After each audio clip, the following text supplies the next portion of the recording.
Okay, Hassaniverse TV, Hassani here, and I'm really excited today to do part two of dating and relationships, considerations for type A's, people who are high performing individuals, people that like to, push really hard and make things happen and want results and want things fast and intense and yeah, high performing, high performance lifestyle. It's all kind of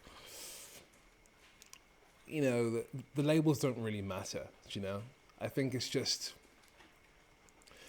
people who push themselves quite hard. Let's just say people who want certain things to happen a certain way, right? So this is part two of the video. The first part we talked a little bit about checking in where a person is, where you are, talked about where to meet people. And I could have carried on talking about that for like a long time.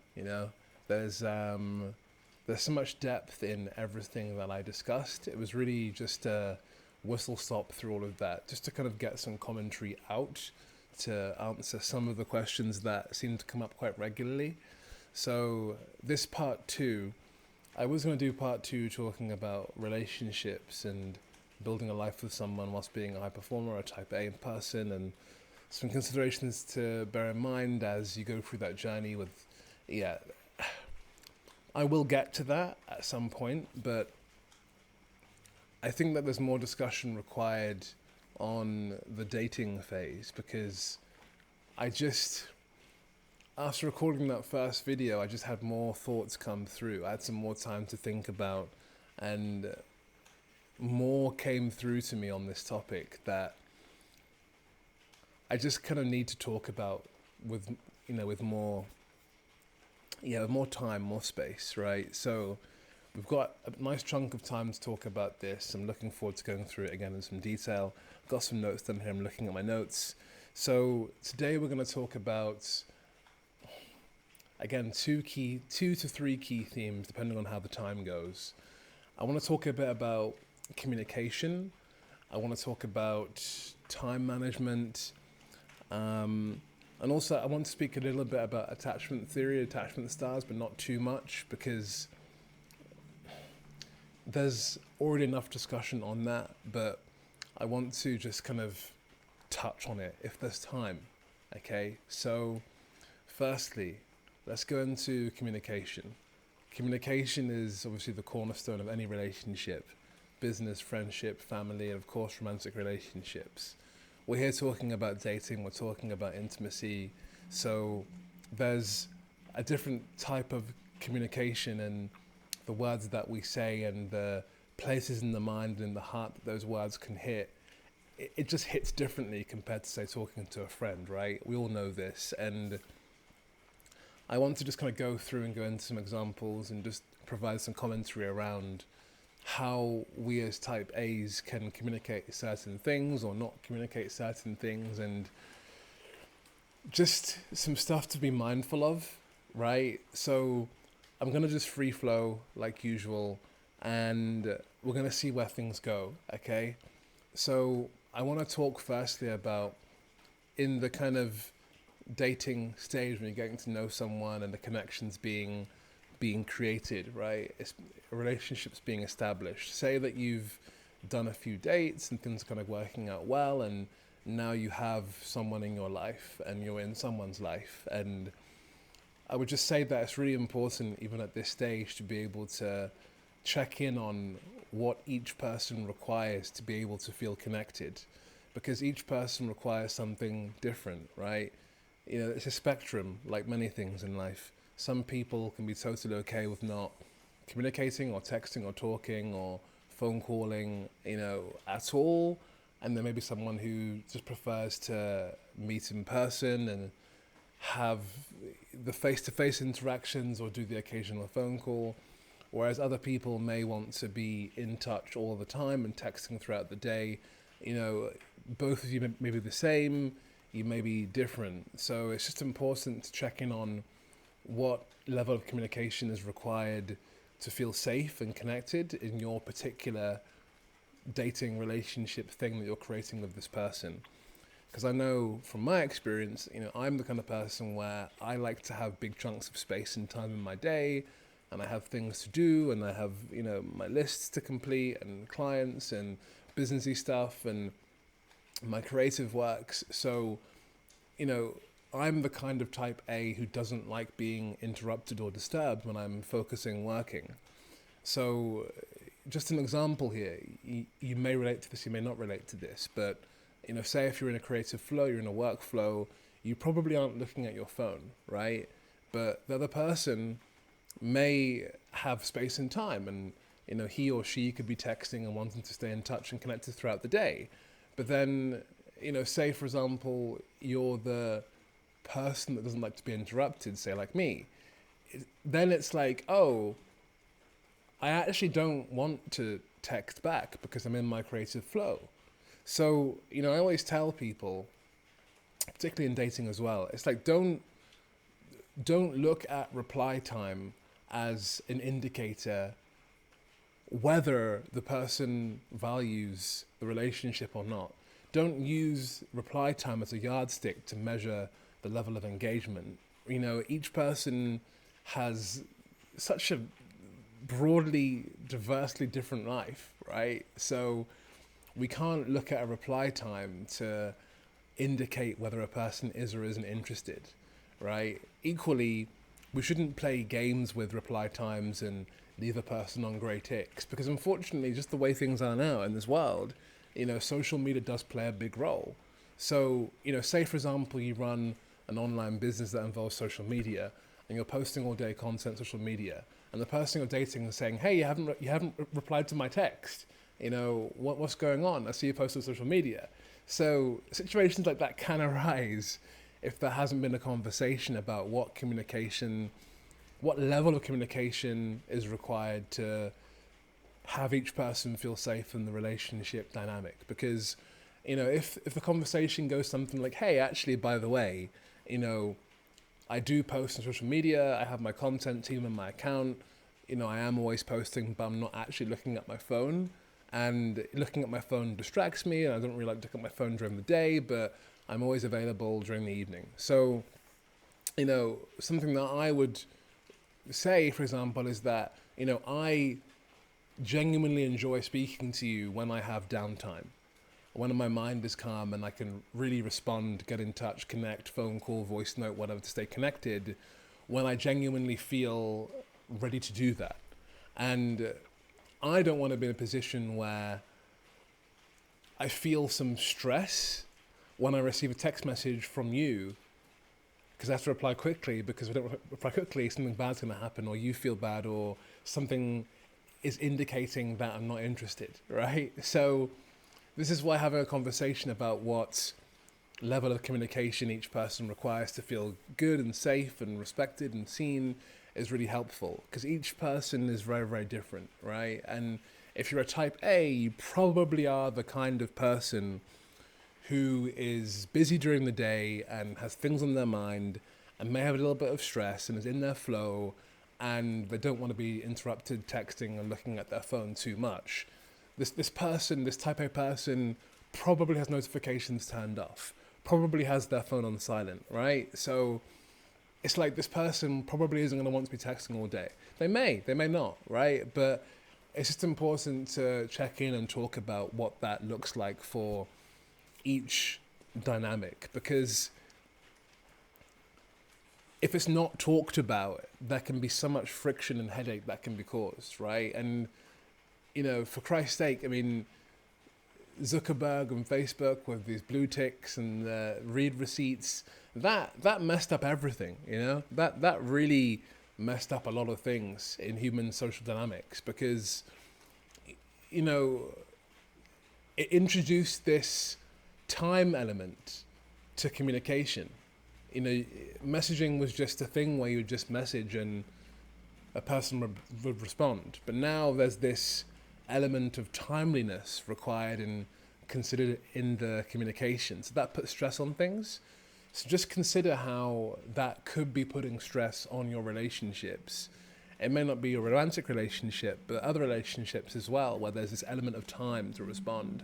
So in general, I take steps to remove this element just by saying, hey, now we're in communication. And by the way, this is for friends, business partners, team, everyone. Just being like, hey, I actually don't check my phone that much. So I will always get back to you when I'm in the right energy, when I'm in the right mindset. I'm not going to rush to get back to you just because you've texted. It's just like, why? It's just like, why? Why would I rush to text back just because there's some kind of stress on your side, or that isn't my stress, that's your stress. Do you know what I mean? So let's not do that, and let's try something else, right? Where I feel respected, you feel respected, and everyone understands. So communication is such a massive part. We're speaking about digital communication, but also speaking about how to set up the dating relational dynamics that everyone feels good and understood, right? So that's the first bit. We're actually moving past 10 minutes. Wow. So yeah, I also want to talk about time management as well in the relationship. So, if you're a type A, you probably have a packed schedule, probably busy, probably flying around, meetings, clients, right, calls. You're probably packed, right? But obviously you still want to have some connection. You want to have romance in your life, for example. This is why you're here watching this video, talking about dating. So how do you do that, right? Maybe you've been single for a long time and you're getting used to having someone in your life again, right? And you're figuring out how to make all your business commitments and your personal needs in life and creative hobbies and time in the gym, time out in nature. You have all this stuff to do. Everyone has a whole life to attend to, right? So you're probably thinking, how do I do all of this and also have this person in my life as well that I want to connect with and stay connected to? So something to consider here is just a part of it's communication and a part of it's also design, right? So it depends on your mindset and how you work with time. Each person works with time differently, of course. For some people, they work with time more intuitionally, which is more like, okay, cool, this is in my mind, I'll do this now. Okay, cool, do this now. Things are kind of just like flowing. Other people may be more structured and need more time to prepare and plan and schedule things. So just kind of bear that in mind, and seek to understand how that person lives their life, whether they're more intuitional and more flow, or if they're more structured and more kind of design oriented, where they like to have their week laid out in blocks and time chunking things. Because for that person, they may want to have dates and spend time, say for example, on Tuesdays and Fridays, say between 5 and 11 p.m. when they have some time to actually date, because they have 2 jobs and they're busy and they're flying and traveling and on this big project. Whereas other person may be more intuitional flow, where they're just kind of, say, an artist or a creator, or they're working freelance and they can just kind of do what they want and flow with how they need to, and whatever comes to their mind they can just do it, and it's fine. So there's a level of compatibility here which is required to be understood, such that you can both have this merging of your 2 lives together actually work. Because if it doesn't, it can lead to a lot of frustrations. 1 second, the camera. Yes, fine. It leads to a lot of frustrations and difficulties if there's this non-interfacing around time. If time isn't interfacing in both of your lives correctly. If it's like, oh, well, I'm more in the flow and you're more structured, and it causes me stress to set a certain time on a certain day each week to have a meeting, or so. Try to figure out what will work. For some people it could be, hey, I want at least 1 day's notice or 2 days notice. For others it could be, oh, actually this time each week works the best every week, right? So that's also a time management piece there. And equally as well, on the time management side, it's important to make sure that whilst you're dating and in a relationship now, still make time for yourself, right? It's quite easy to get into this thing with someone, and then without realizing it, you can end up spending all your time with this person, going for dinners, going for food, going out, going to the gym, seeing the friends, whatever, going shopping. So I would just say to maintain a healthy, obviously it builds and transforms and develops over time, but just be considerate of what a healthy level, a healthy degree of intimacy and separation is going to be. Because without going into tantra right now, actually being apart is where there's that building up of anticipation and desire and interest and intrigue and mystery and passion, is when you're actually apart. And when you come together, it's like, oh great, we're together, great, everything's kind of flowing and it's nice, and how have you been, and you have stories, and there's desire flowing.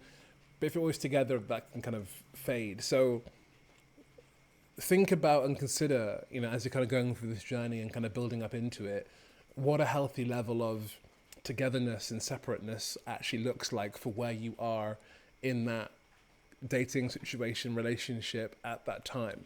Because again, it's like time management, right? You still have to have your own life, because your life and your hobbies, interests, work, passions, routines, that is the thing that made you attractive in the first place to meet that person. So if you just lose that and just go, oh, okay, well, I'm dating now, I'm in this thing now, it's fine, I'm just going to hang out with this guy, girl all the time, that can actually signal the downfall of the relationship if you kind of merge and become too enmeshed too soon. So consider what a healthy level of togetherness and separateness actually looks like, because that will go on to foster a healthy relationship and also a healthy life for you as well. You don't want to get just completely lost. It's like, sure, you can click a person into your reality, and you're in their reality, but make sure you still maintain your sense of self and your sense of direction. Because if you're a type A and you are on a mission, your mission is extraordinarily important, and you can't afford to let that just drop because you've met someone great, right? So that's an important part on time management. So we've got a little bit of time.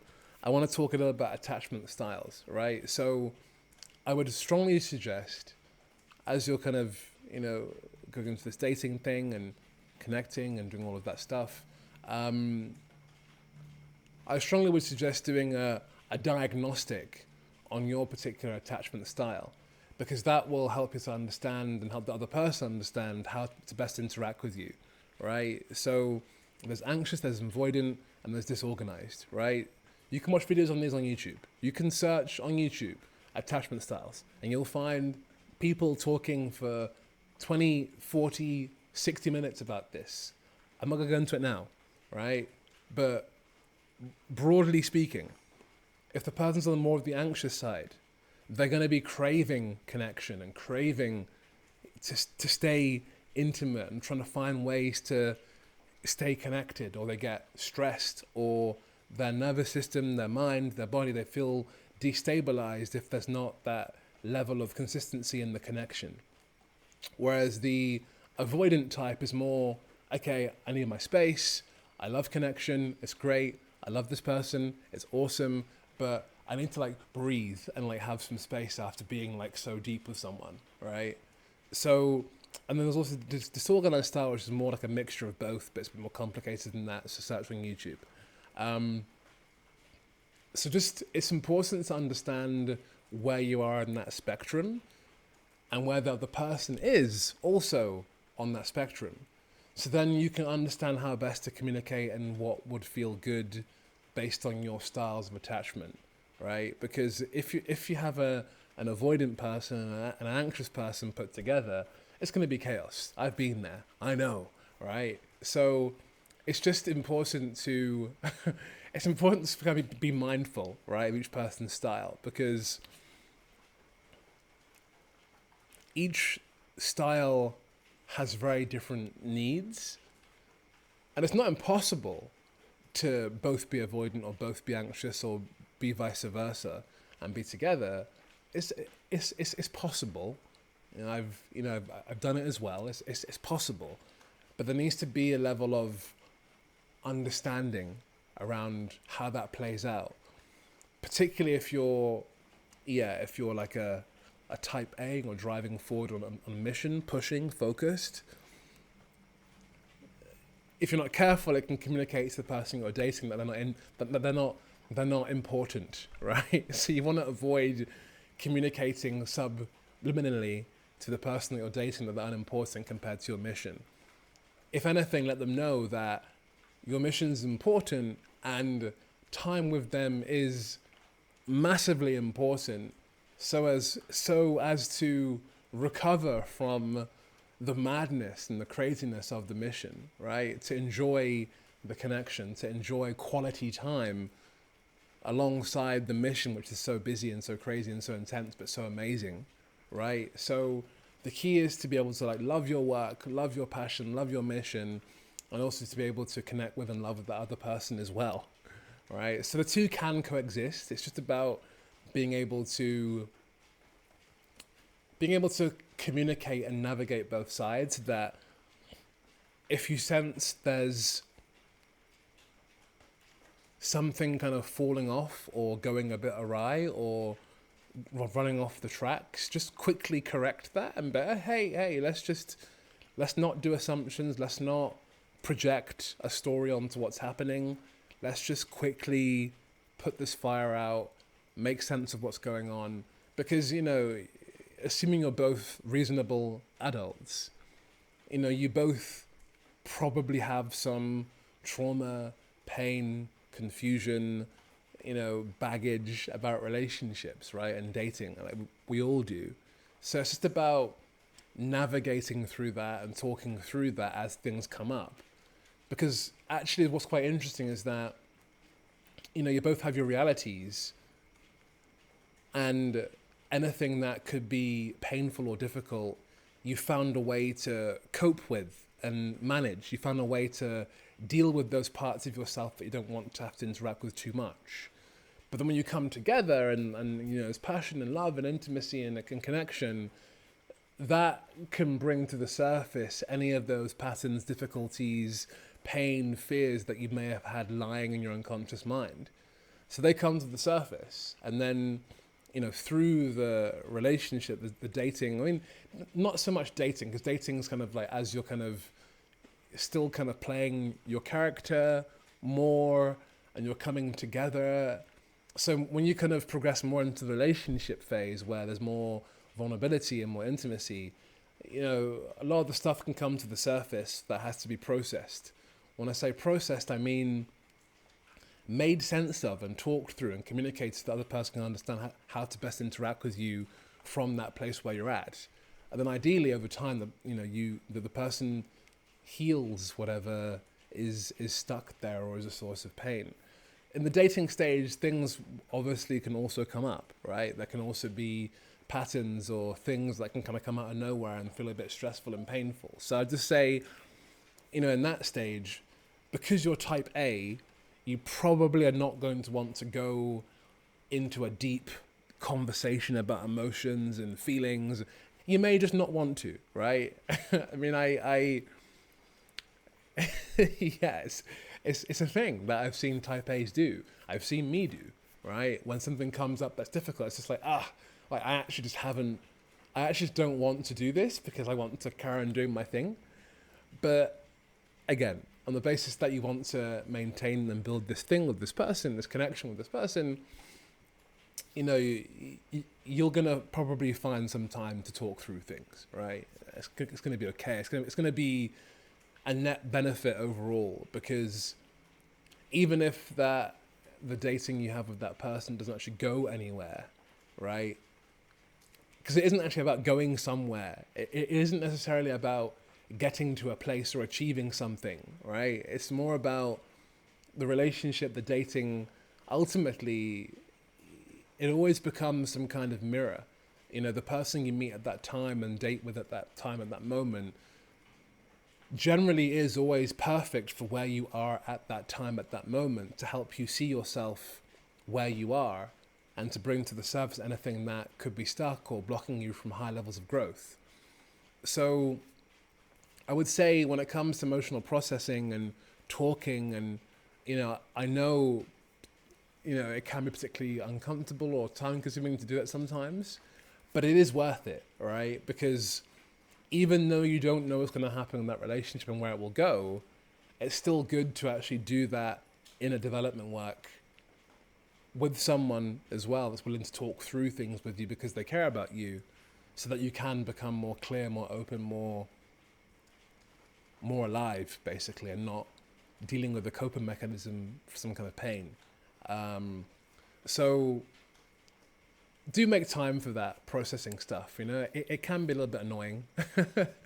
I say annoying, I'm joking, of course, but it is important. It does help you and helps the other person too, right? So the purpose of the dating, I know obviously type A, you want to go somewhere and make something happen and grow and make and do and create and bigger and better, but dating relationship is a domain where you can have a break from that. You actually can take a break. You are able to kind of relax that part of the mind that says more growth, faster, bigger, better now.